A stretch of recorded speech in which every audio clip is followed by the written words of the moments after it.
MNA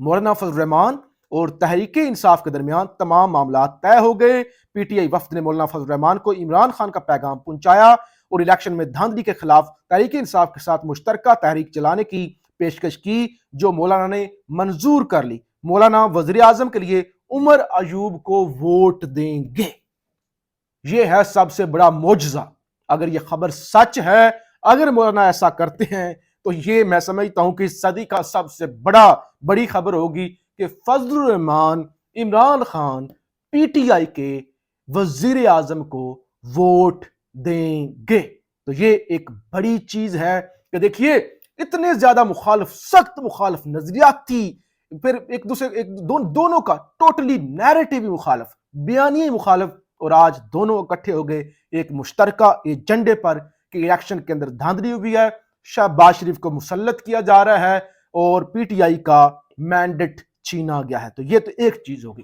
پھر دوسری بات، جو فضل الرحمان نے الزامات لگائے فیض حمید پر، تو سوالات اٹھتے ہیں کہ جب عدم اعتماد آئی، جب یہ سب کچھ ہو رہا تھا، اس وقت D G I S I فیض حمید نہیں تھے، بلکہ اس وقت D G I S I تھے ندیم انجم صاحب۔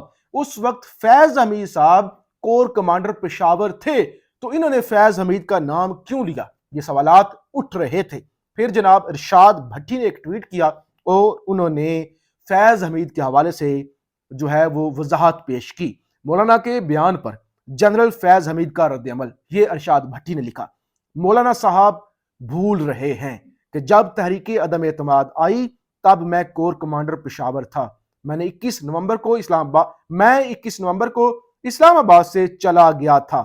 میں ایسی کسی بات کے لیے جنرل باجوہ کے ساتھ نہیں گیا اور نہ ہی اس معاملے پر مجھے کوئی علم ہے۔ مولانا اپنی سیاست چمکانے کے لیے جان بوجھ کر غلط بیانی کر رہے ہیں۔ پھر چودھری پرویز الہی کی ملاقات ہوئی اور یہ بڑی ملاقات تھی، میں نے آپ کو بتا دیا 2 گھنٹے 40 منٹ کی ملاقات تھی، اور اس ملاقات کے اندر مسلسل چودھری پرویز الہی کو کہا جاتا رہا آپ کے میڈیکل ایشوز ہیں، آپ کو ہم سہولیات دیں گے، آپ کو ہم رہا کروائیں گے۔ اس سے پہلے بھی 3-4 ملاقاتیں ایسی ہو چکی ہیں، اور ہم آپ کو کہتے ہیں، آفر کرتے ہیں واپس آ جائیں، کاف لیگ کے اندر شمولیت اختیار کر لیں، کیوں ذلیل ہو رہے ہیں، حکومت شہباز شریف کی آ رہی ہے تو آپ ہمارے ساتھ آ جائیں۔ تو چودھری پرویز الہی نے جو سرپرائز دیا، چودھری پرویز الہی نے کہا پہلے تو ساڑیاں سیٹاں واپس کرو، پہلے تو ہماری سیٹیں واپس کریں۔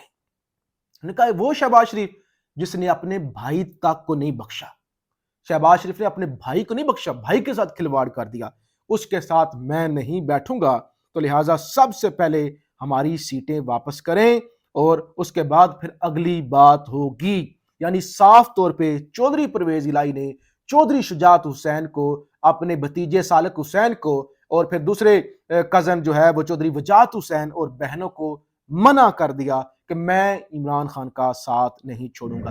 اس ساری صورتحال میں قاسم سوری بھی میدان میں آئے، انہوں نے کہا کہ اللہ نے مجھے سرخرو کیا ہے، میں نے جو رولنگ دی تھی وہ بالکل ٹھیک دی تھی، کیونکہ یہ کسی سیاسی یا آئین کی بنیاد پہ عدم اعتماد نہیں لائی جا رہی تھی، بلکہ یہ ایک سازش تھی اس وقت کی حکومت کے خلاف۔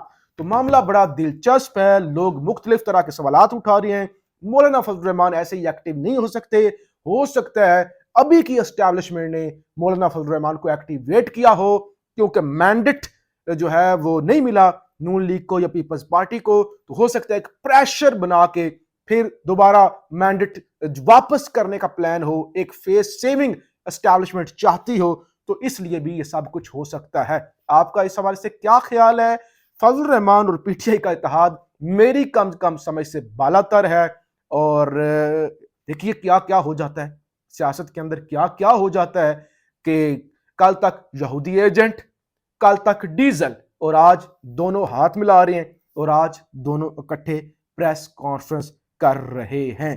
تو اس سے آپ لوگوں کو بھی سوچنا چاہیے کہ کسی بھی جذبات میں نہیں آنا چاہیے، سیاست کو سیاست ہی سمجھنا چاہیے، جذبات میں آ کے دشمنی نہیں کرنی چاہیے۔ جب زرداری اور شہباز ہاتھ ملا سکتے ہیں، جب عمران اور فضل الرحمان ہاتھ ملا سکتے ہیں، تو پاکستانیوں کو بھی کسی بھی انتہا پر نہیں جانا چاہیے۔ بہرحال فضل الرحمان کا اس قدر غصہ ہونا، فیض حمید کو رگڑنا، باجوہ کو رگڑنا، موجودہ اسٹیبلشمنٹ کو کچھ نہ کہنا، کوئی انکشاف نہ کرنا، اس حوالے سے یہ بھی ایک بڑا سوالیہ نشان ہے.